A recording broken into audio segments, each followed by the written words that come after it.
am I tonight? Play Takeover. Depends. Will your friend, the footballer, be there? Oh, friend, football friend! Oh, what a superb goal! Stefan Moore, that is extraordinary from Ben Garuccio. You're listening to Football Friends with Ben Garuccio and Stefan Mork. Coming up in Ep18, we hear Stef's thoughts after his first trip to New Allianz, the heartbreak in the Western camp after Tuesday night's thriller, and all the rest of A-League Men's Round 17. Plus, we ponder the whereabouts of the two new expansion teams and hear some in-depth takes on the recent AFC Champions League report and what it may take to get Australian fans and players too actually excited about the competition. All that and more coming up on Football Friends. Hello guys and welcome back to episode 18 of Football Friends. It's been another interesting week in Aussie football. Plenty to discuss, plenty to talk about. But before we get into that, I'll welcome back the other football friends, Stefan Moore, for another episode. Good to be back. We're flying along with the episodes, it's no guest today, so just me and you talking. So hopefully the listeners will not get too bored of our voices. We have quite a lot, I guess, to talk about with a few things with coaches and obviously results and ownership changes. So hopefully, I guess we can answer also some of the questions that have come through. We really appreciate all of our followers sending them in. So I guess we can kick it away with the round 17 review. First up, it was your boys finally getting the 3 points. Yeah, no, it was good, to be honest. That's I look at that game and that's kind of how I think our season should have gone, with games like that at home.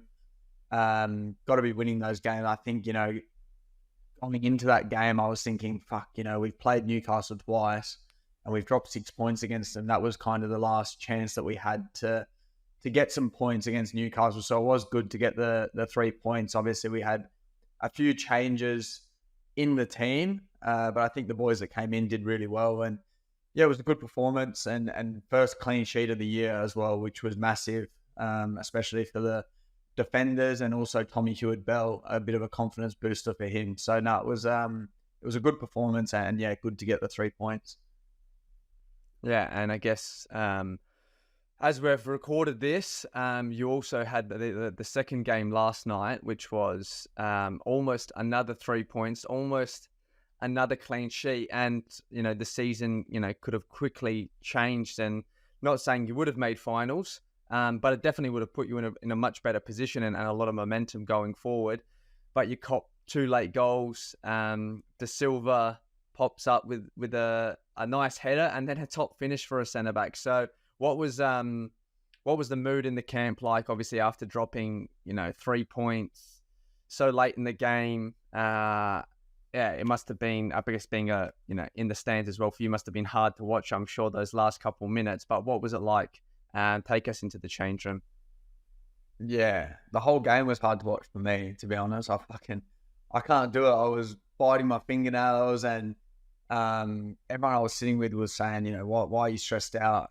You guys are 1-0 up. But I don't know. I just had kind of a bit of a feeling that, if we kept giving them chances, I think the last kind of 10 or 15 minutes, probably the game was a little bit open, and I was just a little bit worried with, the players that had come on fresh for them to maybe make a difference. And they had quite a few set pieces towards the end of the game as well. So I did actually think, if we made it through to, the 85th, 90th minute, that we'd be able to see it through. But yeah, it's just, what do you say after a game like that, really? We had so many changes. Again, obviously Rizzo was suspended. James Donachie came back in. He was playing well. He's a presence back there, and then he gets sent off. So we had quite a few changes, especially at the back. And I think the young boys that came in did really, really well. But, Coda, that was his debut, played 90 minutes. He would have obviously been feeling it physically. And the same with Charbel, did really well. I think, all the players that came in did really, really well in the game, in such a big game as well. And that's massive credit to them. But I think physically the demands of a game like that, in Victory are bringing on players like, Machach, Azani, Chris Economides. I think, it is very, very hard physically for boys that haven't played at that level before. So it was very disappointing, but I think, after the game, there's not really too much to say. The boys were obviously really disappointed, really flat. I think when you've got kind of 3 points in one hand in the 95th minute, and then you concede 2 goals like that, there's not really too much you can say straight after when the emotions are high to really make people understand. But I think, the silver lining out of it is that, there were young boys that were playing and they did really, really well. And I think what they take from that game is a whole load of experience for boys that haven't played before to play in a game like that. It's huge, the experience you take out of that, especially, leading in a game and maybe managing a game at that first team level is maybe a little bit different to when you're, playing with younger players. So I think the experience that they'll gain out of that is huge. It's obviously really disappointing because we've got another game Friday against Brisbane. Would have been nice to go into that with 6 points, but look, it is what it is. You can't dwell on it too much. And at the end of the day, I think the boys did really, really well for 95 minutes, and it's just super disappointing. Yeah, I think you're so close, and that's, I guess, the way football is sometimes. The header from the Silva or whatever gets saved, and then the second goal probably never comes. But that momentum swing, so late in the game, when you're tired, when you're fatigued, boys are probably cramping. But the one thing, I guess, like I was watching it as I was getting Orlando ready for bed, so I was kind of like half watching and half not. And similar to what you said is what Lockie Wales said about the young boys, and it's one of the questions which we'll go into later about the relegation and promotion. But it was just one of those ones as well where it made me think, it's great that we're being obviously positive and it's an awesome experience for the younger players, but when you don't have the relegation and promotion, like that's kind of what you take away from a game like that, where if you're, fighting for your livelihood or your wages and you're going down, it's probably not the way you're thinking about that game. You're not looking at young players just being young players and it being an experience. You're almost looking at them and being like, fuck, we need 3 points here. And it's not saying anything bad to them. I just think it's one of those logical steps that, like, the more that especially now that I'm back here, the more that I think it needs to eventually happen, because no better way for players to really learn than when there's more pressure in the games. And would they have thrown their body at the ball more? Probably not. But I just think that extra bit of stress and pressure is only going to be good for them going forward. But that's enough about your boys. We'll go on to the next game, which was Sydney FC against Adelaide United, and we unfortunately went down again. It was actually a really tough game with the conditions. It was 30 odd degrees and the humidity was quite high. So when you're watching it back, actually, we're watching the review yesterday, and you always think to yourself, why aren't I running quicker here? Or why aren't I running harder? Or why aren't the teammates doing a bit more? But when you're out there, it's obviously so difficult to play. And I think that's something that people, when they're watching on TV, or even people from overseas, when they're watching, they think, oh, it's a little bit slower here. They don't realize that we're playing, obviously, in summer and the conditions. But, we had our chances in the game to actually to score. I had a couple of good chances. Hiroshi had a good chance in the second half. And if you go 1-1, the game's completely different. They also had a few chances. But overall, I think, losing is never good. But we, as a group, are feeling a lot better. I think, it was probably the first game in a while. A few of the players were saying where everyone gave, that 100% commitment for the whole game. And, that's something that we need to take into this week's game with West Sydney, another 6-pointer. We're still a good chance to make finals, but you need to start winning games, and you need to start winning them pretty soon. Otherwise, the top teams are going to get away from you. But yeah, that's the way it goes. And then on to Melbourne City v Melbourne Victory. Always the big games.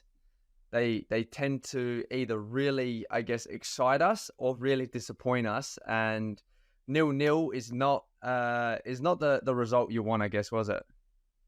Nah, it was just to be honest, derbies are always, the first 10, 15 minutes, very kind of scrappy, teams fighting, trying to settle into the game. But it didn't really feel like either team actually did settle into the game. So I thought the whole game was kind of a bit disjointed, didn't really create too many chances, either team.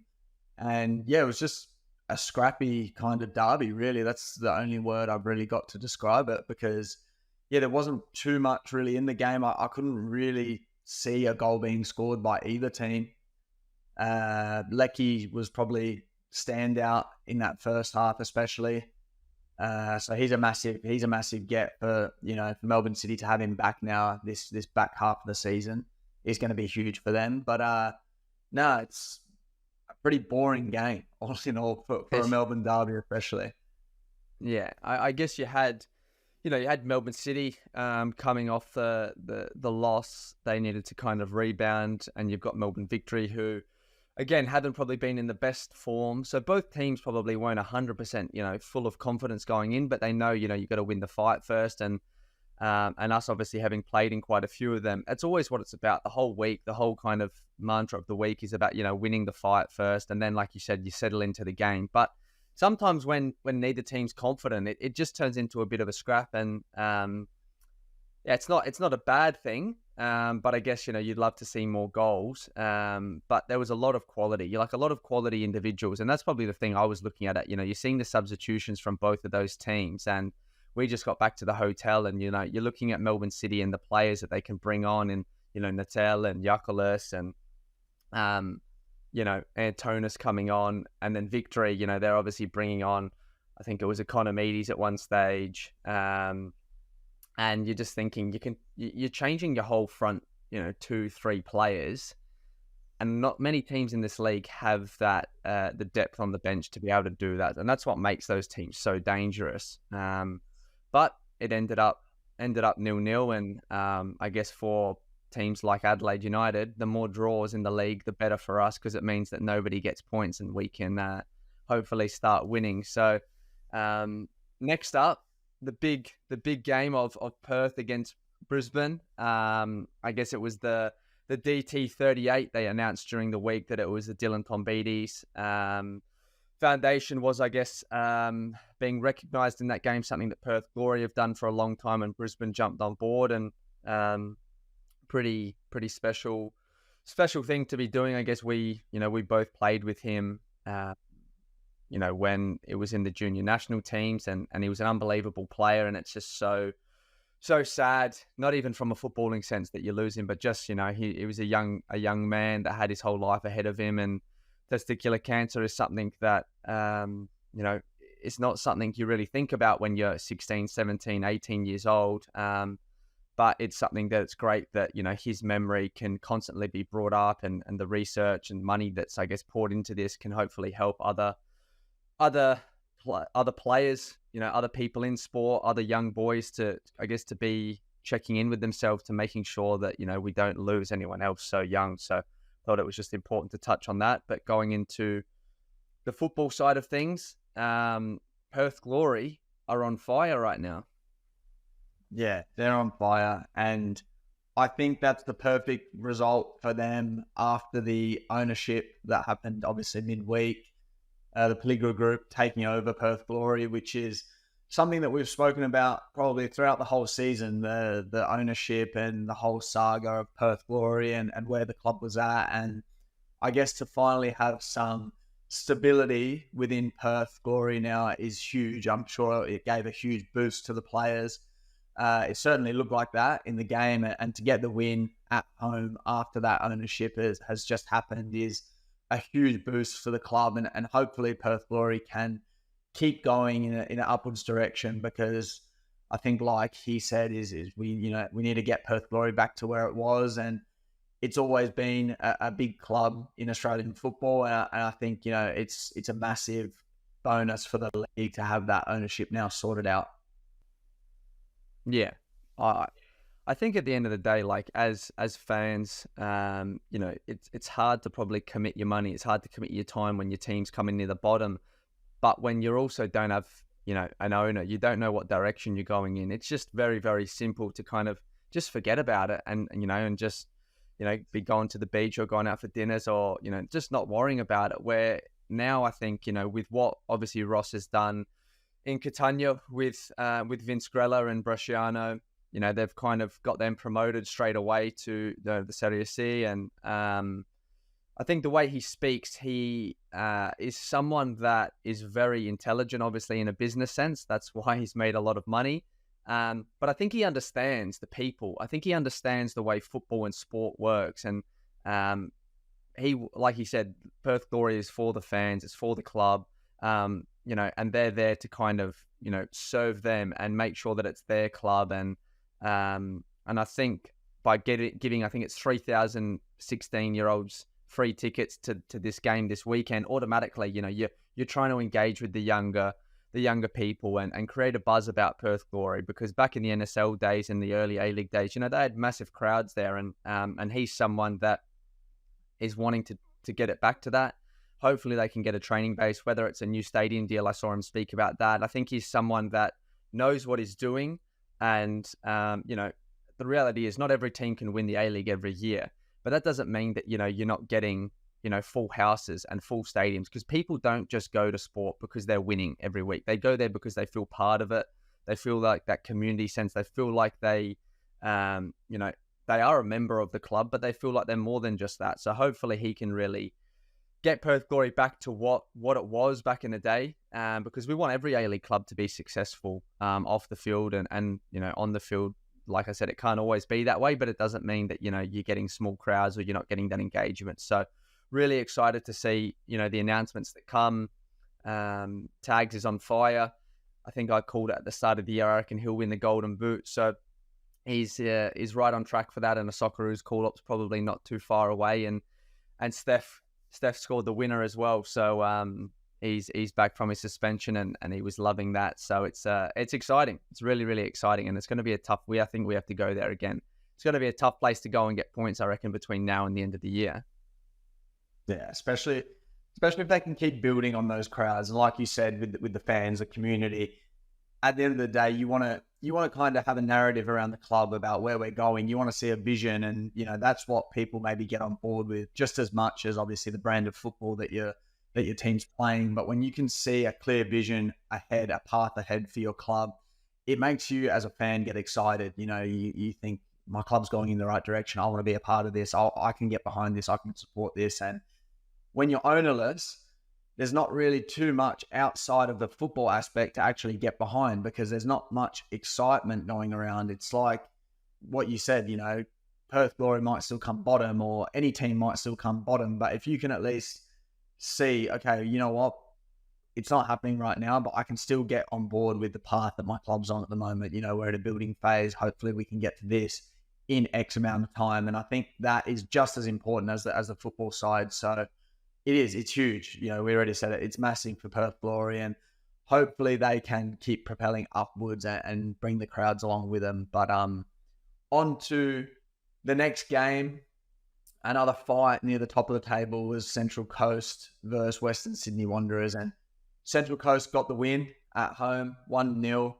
What did you make of that game? Did you see that game? Were you travelling or? No, we were back. We travelled. What was it? Early afternoon. So I was back for that one.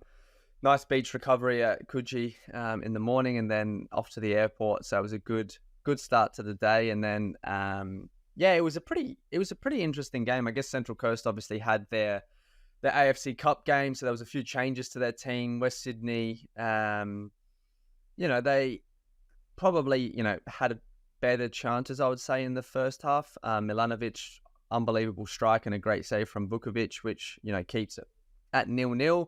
But it was a pretty cagey game, and the tackle on Antonsen from Farrell was a big talking point, especially after the controversy and the talk from Rudin about, there's a stigma against their club, and he's got the 2 or 3 match suspension, I think it is. But it's interesting because it probably could have been given a red card. I just think, we don't want to be giving out too many red cards, but also if it's there to be given, and I feel like, you know what, Western Sydney probably have got the wrong end of the straw a couple of times.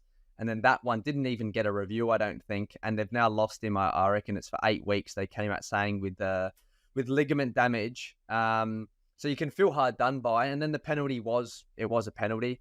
Docker steps up and very calmly slots it, which is good for him and great for Central Coast to keep on kind of building that momentum. And it's crazy to think that, you know, after the first 3 or 4 games, everyone had kind of written them off, and now they're, I think, equal second, pushing for that, you know, the top 2 spots. They're in the AFC Cup final this Thursday, which we'll touch on a little bit afterwards as well.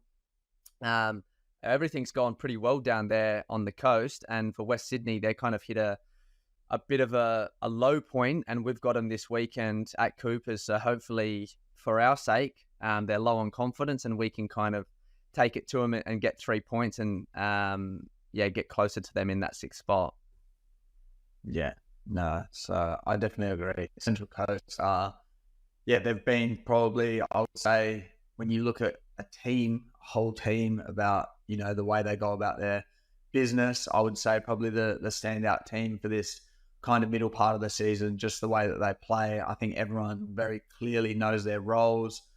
And, you know, you look at their team on paper, and it's been like this probably for, you know, the last 6-7 years in the A-League. It's probably not at the level or not as much depth as teams like, you know, Melbourne Cities, your Sydney FCs, your Melbourne Victories, but they all know their role, and you can see it so clearly, and that's why they're so successful, because it is a team sport. At the end of the day, you can put the best 11 players in the league on a team. It doesn't necessarily mean that they're going to win every game, and I think the most important part is assembling a team where, you know, everyone can play their role.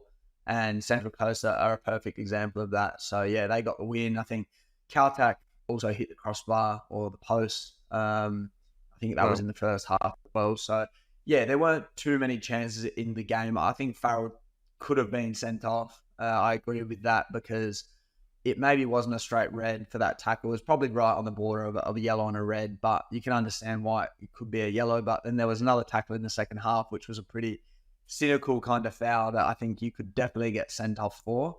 And even that waved away. So I can definitely understand the frustrations from Rude, and I'm sure that game didn't do anything to alleviate those frustrations, but it is what it is. Central Coast got the win, and yeah, you can't cry over spilt milk. Once the game's done, it's done. There's nothing to change it. So last game of the round was MacArthur versus Wellington, and yeah, you know, we're talking about teams that are flying. None more than Wellington at the moment. Another win. 2-0 they were leading, and MacArthur get one back, but just too strong at the moment, Wellington. Yeah. No, I guess it seems to be that, you know, there's been so many games, I feel like, this season that, you know, it's been, whether it's thunder or just really heavy rain. We're playing in summer, and it seems like these thunderstorms are just coming through quite regularly. So it was a bit of a delayed one for that one, but it made it so you could actually watch a bit more of that and not the 2 games at the same time. But yeah, I feel like they're losing players. Like, they didn't have Krayev. I don't think Zavada didn't start this one. You know, they're missing, you know, what you would say is some really key players, yet same thing.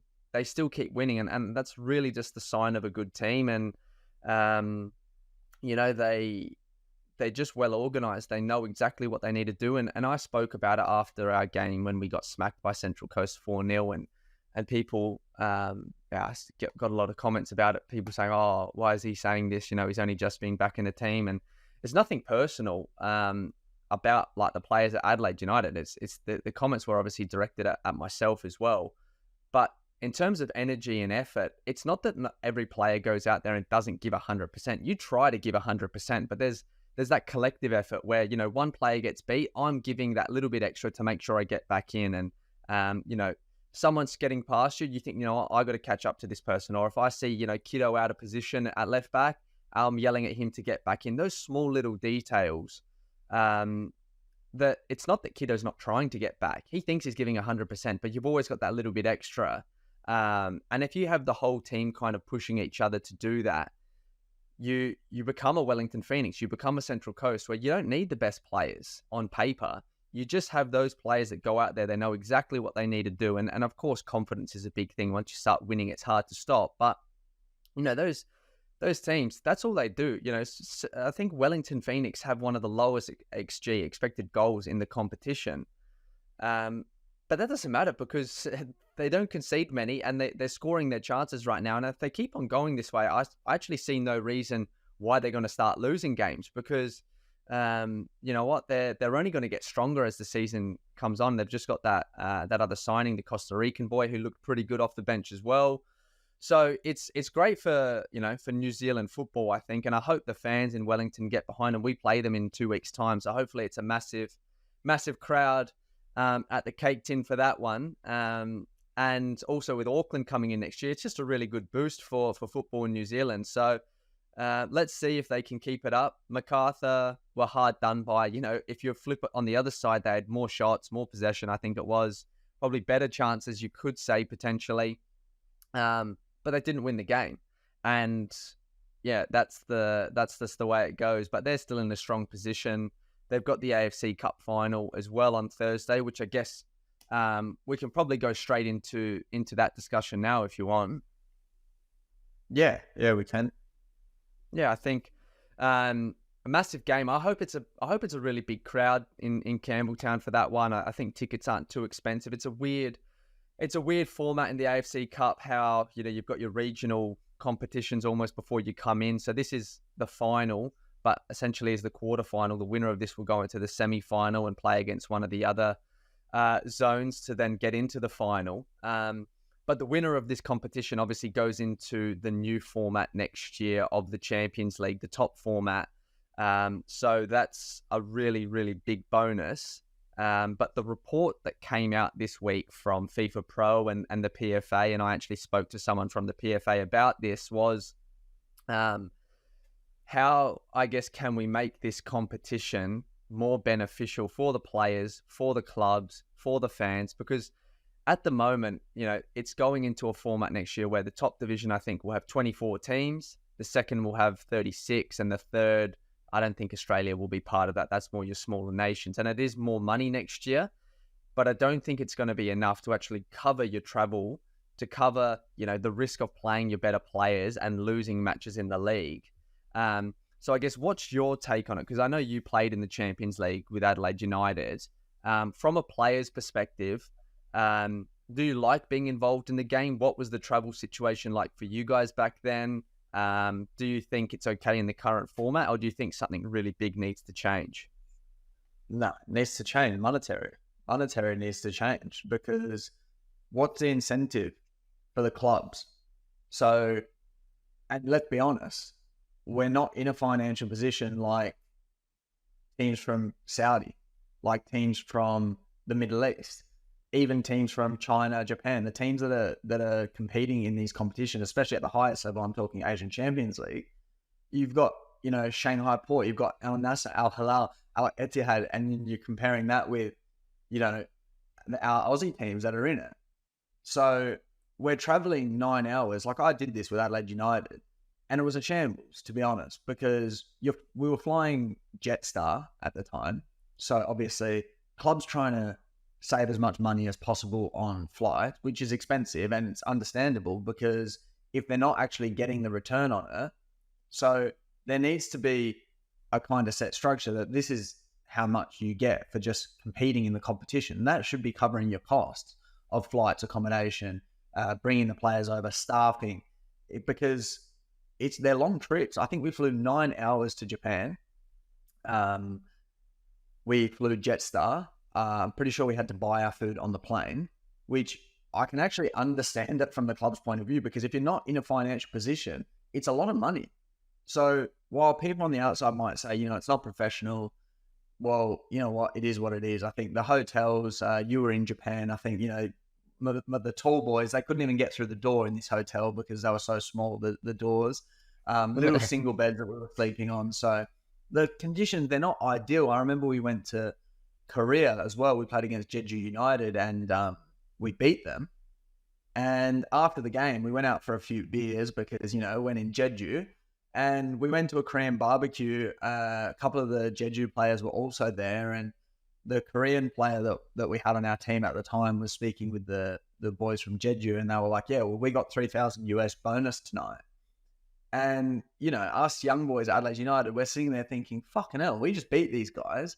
They got 3,000 US bonus for the game. And that's obviously just something that the club does. That's not, you don't have to do that, but that's what their club obviously does for those games. That's the bonus that they get. So they were sitting there with 3,000 US. So the players are thinking like, oh, it's not bad to play in the competition. We played at home tonight, go out for a few beers after the game. We just got done by Adelaide United playing, 17, 18-year-olds. And we're sitting there thinking, fucking hell, we haven't been paid a cent for this. So I can definitely understand it. It's the landscape of the competition is not great, and there's not the money there like, the UEFA Champions League, but there has to be something there for the clubs, because the clubs that don't have the budgets, it's what's the point? What actually is the point? You're spending a lot of money without getting much back. Yeah, no, I completely agree. I think, you look at the Champions League in obviously Europe, and that's the top one, UEFA Champions League, and that is, teams want to be in that, let's say Arsenal, for example, because I love talking about Arsenal. When we weren't in Champions League for year after year after year, it wasn't so much that, oh, we're not in the Champions League, this is a disappointment because our club's not good. It's financially, that's 30, 40, $50 million that they're not receiving. So it means that they can't spend more money, obviously, to buy players and to grow other revenues. So it's the same for us. And I was speaking to the person from the PFA, and they were saying in Africa, it's a lot more financially rewarding for the teams. They're guaranteed a big amount of money. So if they make it, that can set them up, and that's what it should do. I don't know I read majority of the report. I don't know exactly how much money, the AFC, the Asian Confederation, is actually making from it in terms of TV rights deals and sponsorships. But, when you're talking about Saudi Arabia, obviously big money, they've got massive players now. TV rights deals, you assume, would be a lot higher potentially. You've got obviously the other Middle Eastern countries. They've got a lot of money. The populations are relatively big, but the sponsorship should be quite high. India, a lot of people in India. So you'd assume sponsorship, TV rights deal, Japan even, China. These are big, big populations. And it's up to them, the AFC, I think, to monetize the competition in a better way if they're not making money, or if they are making the money, to actually give the clubs more incentive, because you've got to pay to clean stadiums here to a certain level, which is costing teams $50,000. You've got to put the officials up in hotels and give them the right type of buffet that's good enough for them. And clubs are expected to do this because that's the requirements. But if you don't make, the semi-final or the final, you're at a massive loss. And let's be realistic. How hard is that going to be for an Australian team to do?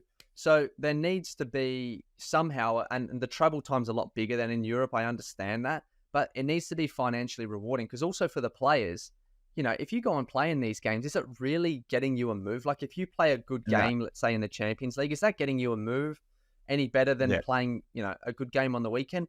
Probably not. So I hope, go on.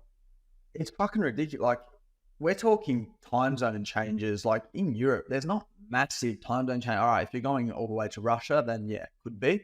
But there's not the massive travel. We're talking like 9 hours and, a time zone change of, 3-4 hours potentially.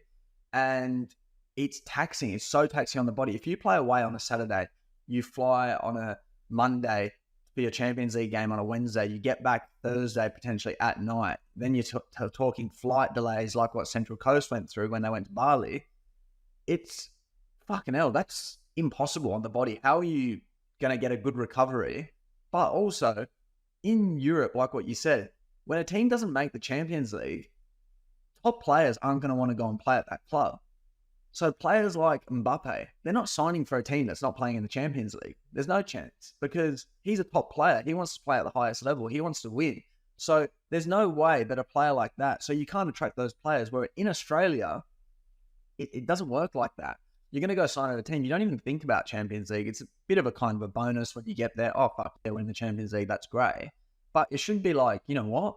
I actually want to sign for this club because maybe I want to go and try and get a move to Asia afterwards. So I want to be playing at this club. It's actually really financially rewarding as well. You know, if we make it this far in the Champions League, then I'll get X amount of dollars as well. So that could be another added bonus as to why I should sign for that club. And I'm also in the shop window to maybe get seen by other Asian clubs. So there should be more incentives there that even when players are coming, especially foreigners, are coming over there going, fuck, you know, that's actually really good. I play in the A-League. It's a successful club in the A-League and they're playing in the Champions League. It could be financially rewarding for me, but also I can be in the shop window. And that's the way it should look for players at least. Yeah. And also, you know, you look at the crowds, you know, not with the AFC Cup, but even like Melbourne City, for example, midweek games in Australia, and even I think in Asia, to be honest, they struggle. We do struggle. Where in Europe, people, they just go to the games because they love it. Like it is different. But could you imagine if, you know, it was financially more rewarding for teams to get in the Champions League? I guarantee you, if they had extra money, they would probably spend more money on marketing the games because they know, oh, well, we're making money from this. Let's actually get a big crowd for it. Instead, teams are like, well, you know what? Fuck, if we get a couple thousand people there, that's great. If we don't, well, it is what it is type of thing. So it's like clubs aren't going to spend more money on marketing a game midweek when it's already a struggle to get fans to a game midweek. And yeah, it should be the premier competition in Asia. It should be like that. And I just can't, I honestly can't understand how they're financially not getting a lot of money if they're not pocketing it themselves. And that's where, with the Players Union, I think they need to be looking to speak to players and actually collaborating with the players, with the clubs, to actually make it a top competition, because they've got this Club World Cup competition that's coming out and it's just more games, which is great.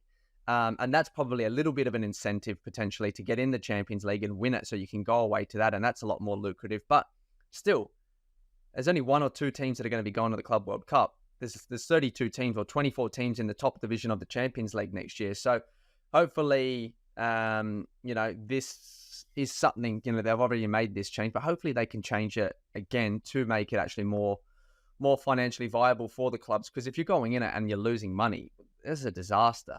So let's see. But good luck to the Mariners and the Bulls for the game.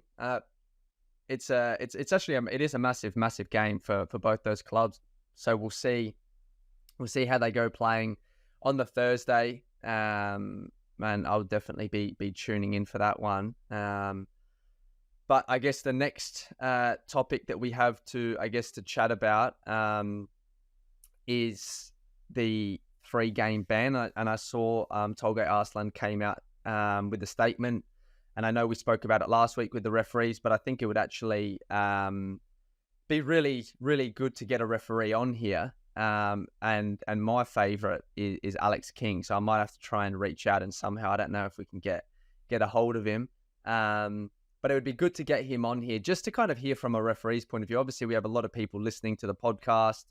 We're players, but I think hearing from a referee and kind of making them or humanizing them, so people don't just think of them as, you know, people they hate. But it'd be great to have him on here to get his take on a lot of things. But what do you think about the ban? I guess, do you think this is really something that needs to be, I guess, like a situation where we don't, you know, we don't keep abusing the referees? So the game is more protected, and obviously for grassroots as well, you know, we don't see fans or players or coaches or parents abusing referees at that junior level. Yeah, I still stand by what I said on last week's episode, that I think there's a fine line with it, and you can't go over that line. And like echoing what I said last week, you know, if you do cross that line, then the punishment will be a yellow or a red card if it's bad enough. But I just can't see it coming away from the game. I really can't. You know, in that heat of the moment, he's the one making the decisions. So of course you're gonna have something to say if you don't agree with it. And there's a right way to do that and the wrong way. I think too many times it's been the wrong way. And look, I don't mind harsh penalties for, you know, interactions with referees. I actually don't mind it, because of course they need to be protected, just like players need to be protected. And their job in the game is ultimately to protect players. So when you see things in a game that aren't going to protect players, and then the referees aren't giving the correct decisions around that, whether it's a yellow card or a red card, that's when there are going to be frustrations. So I can see it from both sides. The referees definitely need to be protected. So do the players. And we need to find a middle ground where, the referees are enjoying what they're doing, because that's why they do it, because they enjoy it and they want to be part of the game. But they also need to be protected, and we can't cross that line. And I completely agree with harsh penalties for matters regarding referees. And if you do cross that line or you touch a referee, I think it's been, very clear in the past that, if you touch a referee or anything like that, it's going to be a lengthy ban. And I completely agree with that, because they should never feel unsafe in their working environment as well. Yeah, no, exactly right. And I think that's a good way to put it. But we, at the end of the day, not in a personal way. Of course, you always hate referees. That's just the reality of it, because you always feel like they're against you. Like Every call that doesn't go your way. Every single call that doesn't go your way, even when you've done the worst tackle in the world, you think, fucking hell, that's not a yellow card. Like, did you see, was it Holgate that got sent off for Sheffield against Brighton? Yeah. Like, honestly, one of the worst tackles I've ever seen. He's gone studs up onto his knee and he's complaining about the yellow card. He got a yellow card. He's complaining about it. And I was watching this replay thinking, is this guy fucking serious? And then it goes to VAR. The fans were fucking booing Matoma, the poor guy. He nearly just got his kneecap snapped in two. And they're fucking booing him for the rest of the game. So it's just the way it is. It's always going to be like that. But I think there is a big difference between being angry and frustrated at every decision and obviously abusing, making the referees feel threatened. So that's something that we can maybe look into getting Alex King on here or someone else, to be honest, if you know any of the referees. But let's go on. Our questions of the week. As we've got no guests, we've got time for a few more questions. First up, I'm assuming he is a Western United fan. So this one is definitely for you and not for me. It's from @HarryWUN_. What was the reaction in the dressing room like after Donachie's tackle? Were the coaches and players fuming after a great performance? It's hard to say, to be honest. No one was fuming because we just won, and we hadn't won in quite a few games. So everyone was actually buzzing. I think timing-wise around it wasn't great from Dongs. I think he'll probably put his hand up and say that as well. As a senior player just coming back, it was so good to have him back for a couple of games. I think when you look at it in the bigger picture, he scored an own goal and then got a red card. But aside from that, his performances were actually really, really good. And he's a big presence back there. He's a senior player and someone that we've actually missed this year. Now with obviously Jacob Trapp being injured as well, we are kind of thin back there. So I think it was important to get him back, and it wasn't probably the smartest decision. I think it was probably a little bit of fatigue as well, to be honest, at the end of the game. That he was just he got pulled back and probably thought it should have been a foul. So then he probably just saw it and he said, well, I'm not getting there. I can't move my feet.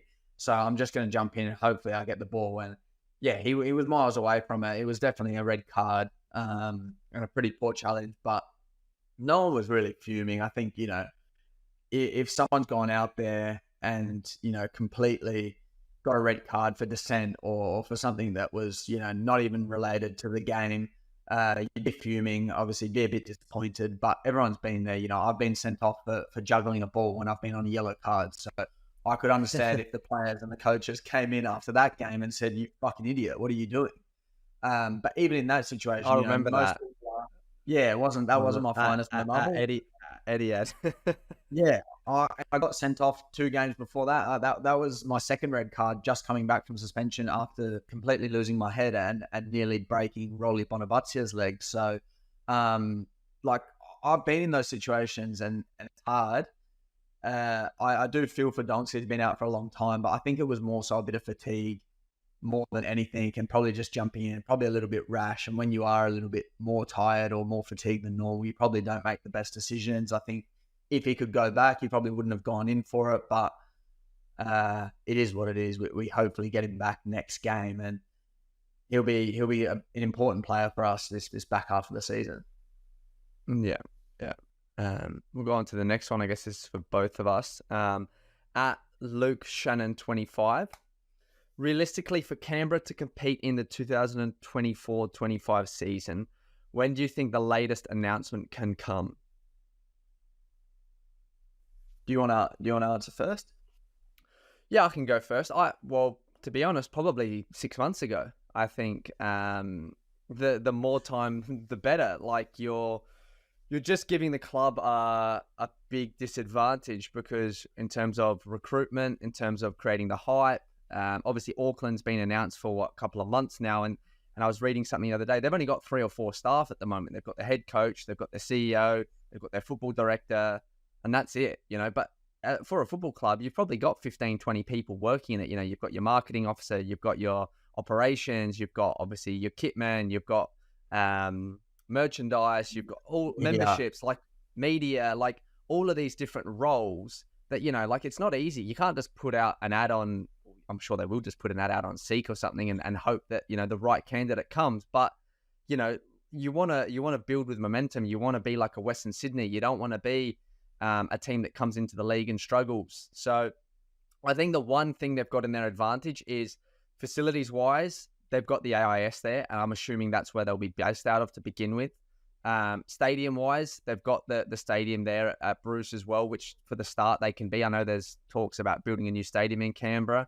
And they've got the women's team that's already there. So you've already kind of got, some members that, the women's program obviously will come in and the men's will be together. So you've kind of got a bit of a base there. But then recruitment-wise, obviously a head coach is pretty important. But then to sign players, a lot of players that are coming off contract, they want to be making decisions. And the best players will be making their decisions probably now. If you've got the end of your contract, end of June, you can start speaking to other teams 6 months prior to that. So now is when you're looking to make your decisions. And if they don't, have the guaranteed license, they can't go out and sign players. So Auckland's in a better position because also they're in New Zealand. So a lot of New Zealand players will go there. But Canberra, if you're looking to sign players, it's going to be very, very difficult. So I hope it comes through because I don't want to be playing buys next season and having a week off for one team. I think that's shit, to be honest. More games is better, but let's hope they can actually announce it in the next couple of weeks because otherwise it's just going to get more difficult. But what's your thoughts? Anything different to that? Yeah, I thought they would have got announced together, and if they didn't get announced together, then I would have assumed that it would have been a year later for Canberra. So I kind of do think that that's what's going to happen. I'm not sure. I don't have any inside scoop on it. I don't know if you do, but too late. It's too late. It's 8 months to get a team together. Not just a team. It's a whole football club. To put a whole football club together, that's not enough time. You've got the players. That's one thing, but it's a whole football club. Like, I don't know where they're at. They need a logo. They need colours. I don't know if they'll wear the same colours as Canberra United. I'm not sure. But, yeah, I don't know. When did Western Sydney get announced? How long did they have? I know they didn't have too long. And obviously they came into the league and they were absolutely flying from the get-go. But yeah, it's not always going to be like that. And you don't want a club coming in and then it being an absolute disaster or an absolute shambles. You don't want them taking 1 year because once they're in, they should be in. They should be at no disadvantage, just like any other club in the league. And it's always going to be hard for a new club that comes in, but you should give them the best possible chance to come in and be competitive from the get-go, start building momentum and start hopefully building a good crowd and a good, kind of atmosphere around the club. So it needs to be very, very soon or not at all for me. But yeah, no, exactly.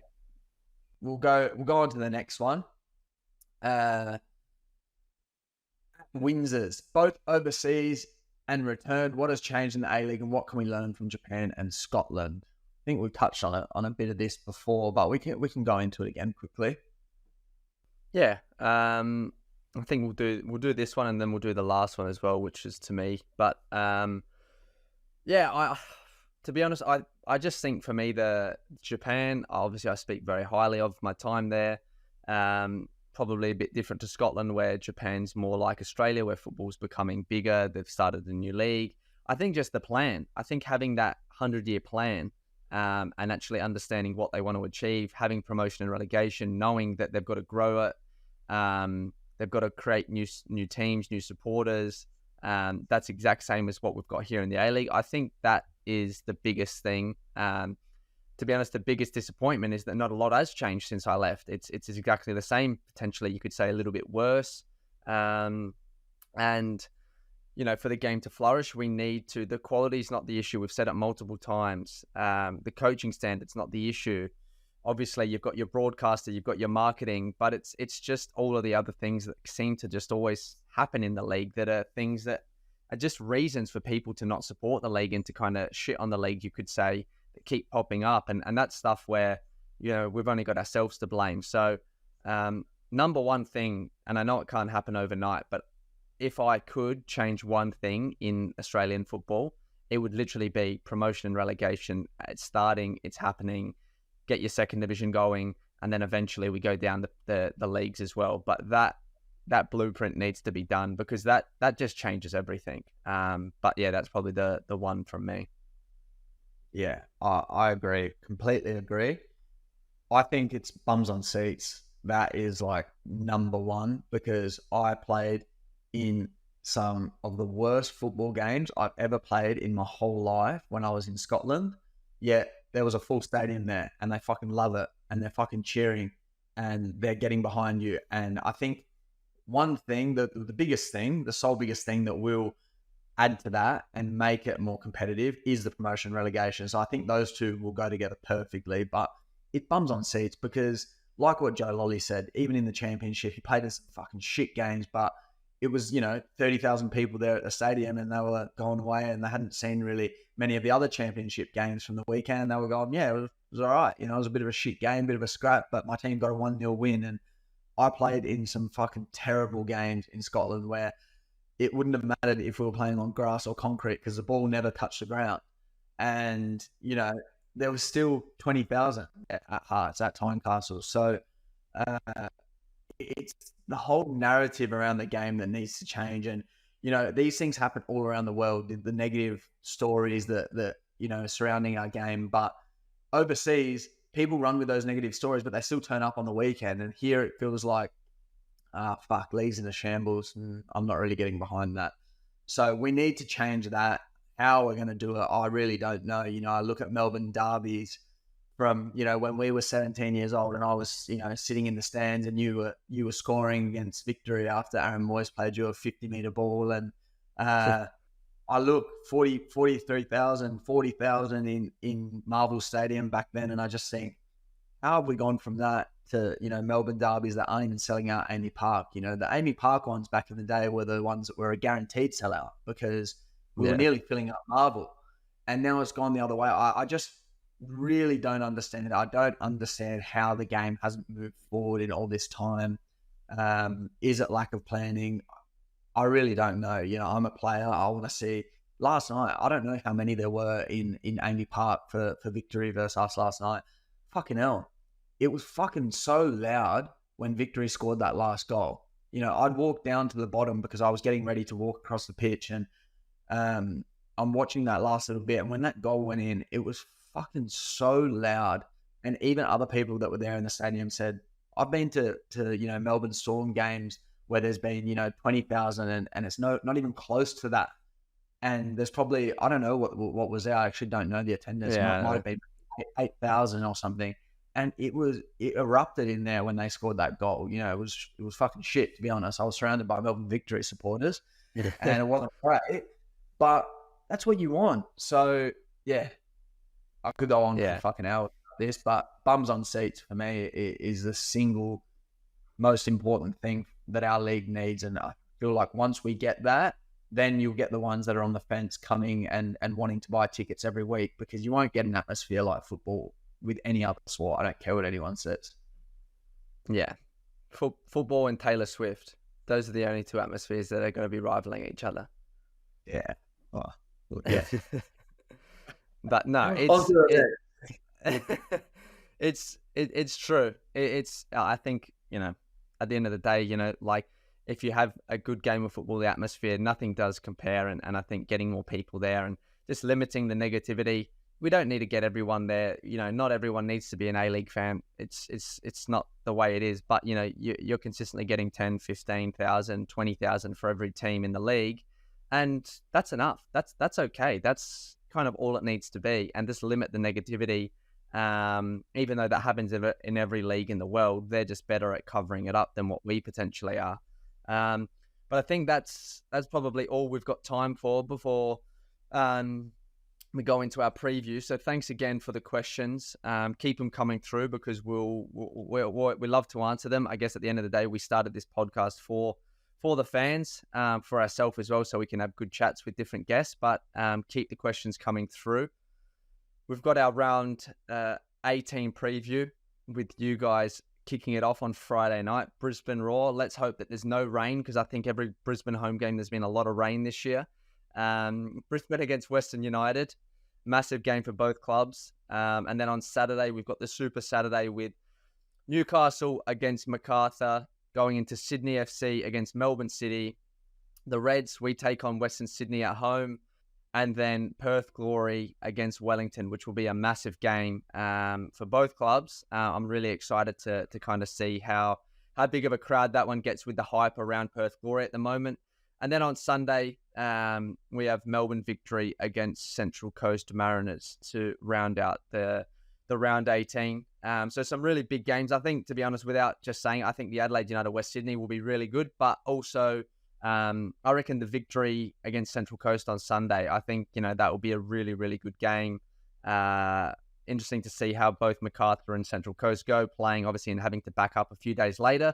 But as a player, that's what you want. More games means less training, which is better for everyone. Yeah. And I think also the Sydney City game was going to be an exciting one. There could be a few goals in that one. So we will see. We'll discuss it next week. But that's all we got time for today, guys. Thank you very much for tuning in once again. Go through our socials. As always, we're at Football Friends Pod on Insta and TikTok, at Ben and Stef Pod on X, and Football Friends with Ben and Stef on YouTube. So make sure you head over, guys, give us a follow. Thank you very much for tuning in to this episode, and we'll see you guys next week. Have a great week, guys.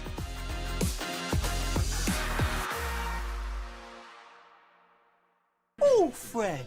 Fuck you lot, where's the beer?